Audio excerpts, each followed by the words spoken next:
জেনে আশ্চর্য হতে পারেন যে একজন ভারতীয় অভিনেতার মা মৃত্যুবরণ করার পরেও তিনি হেসেছিলেন।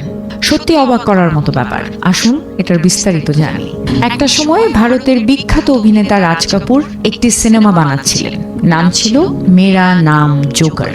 এই সিনেমার শুটিং চলাকালে একদিন তার মা এসে অভিনয় দেখছিলেন, কিন্তু হঠাৎ করেই সেখানে তার মায়ের হার্ট অ্যাটাক হয় এবং তিনি মারা যান। মঞ্চের মালিক এসে রাজ কাপুরকে খবর দিলেন, তোমার মা মারা গেছেন, কিন্তু দুঃখের বিষয় হলো এখনই তোমার পরের দৃশ্যের অভিনয় শুরু হতে যাচ্ছে। এটা একটা কমেডি সিন। রাজ কাপুর স্তব্ধ হয়ে গেলেন, কিন্তু কিছুক্ষণের মধ্যেই তিনি চোখের পানি মুছে আবার মঞ্চে দাঁড়ালেন, হাসলেন, অভিনয় করলেন, দর্শকদের আনন্দ দিলেন।